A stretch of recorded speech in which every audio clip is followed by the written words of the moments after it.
Now, government will from October this year begin imposing levies on second-hand electronic and electrical products imports into Ghana.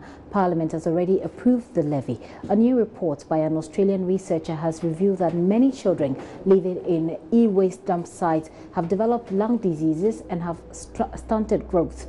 A United Nations Environment Programme report also revealed that Ghana imported more than 200,000 metric tons of electric and electronic equipment in 2009, of which over 22,575 tons were sent to the dump site.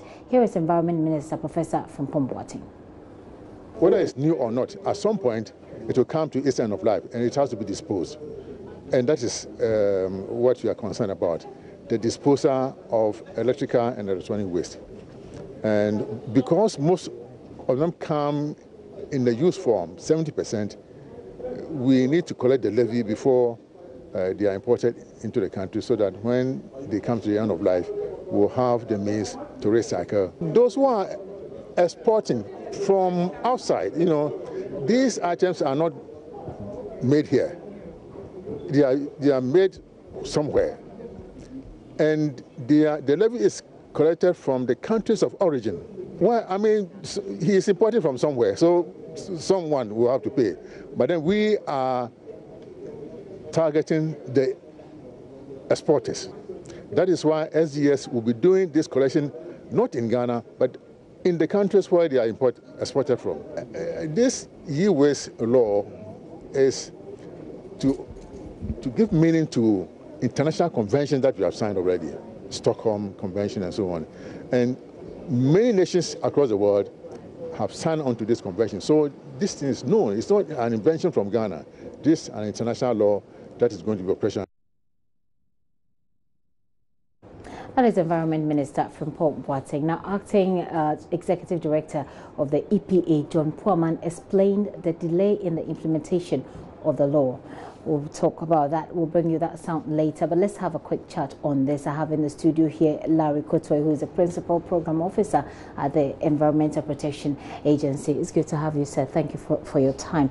Let me find out whether you're aware, or to what extent you're aware about this information we're getting about the effect of the e-waste on children, especially who live in these communities where we can find a lot of the e-waste.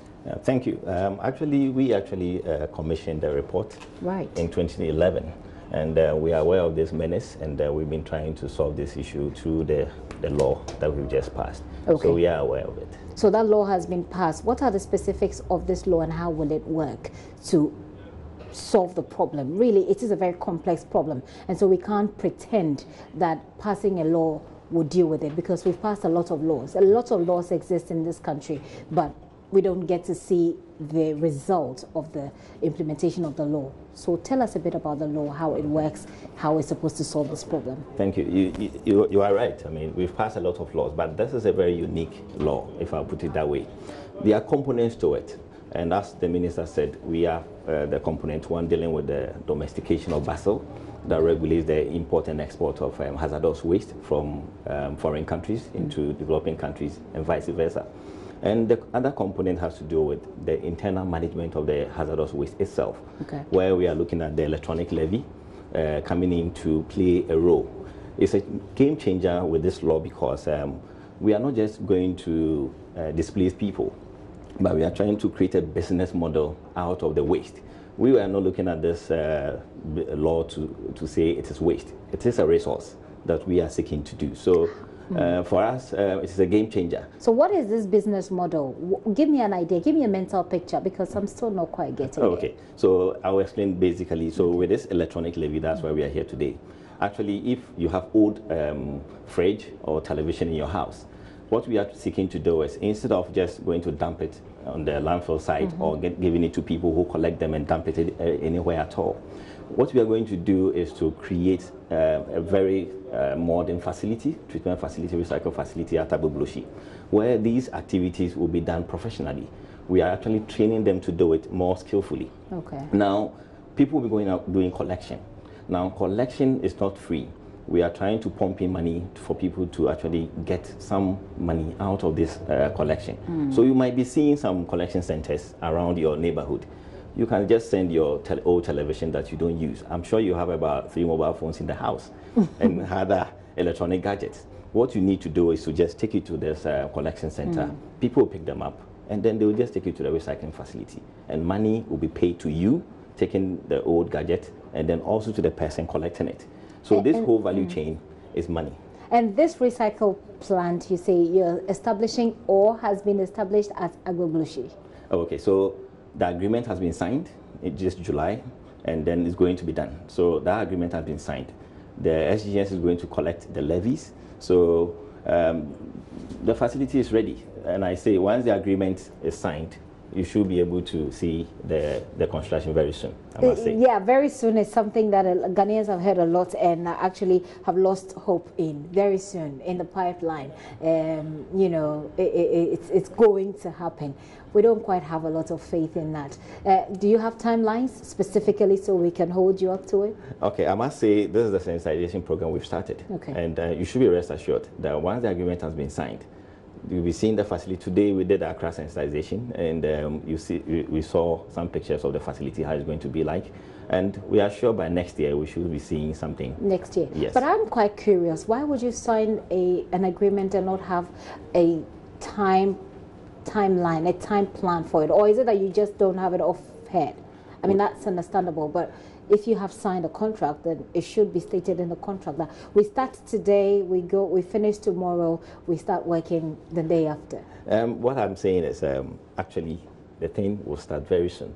But there's one thing you need to know. The materials needs to be available for the recycling facility to also take it. There's a lot of material as a Bublushi. You will say a lot, but they are all waste. Okay. So it needs to be done professionally. So when you see people burning, we want to avoid that. For people burning. Now, when they when they dismantle these old TVs and computers, do you know where they take the plastics to?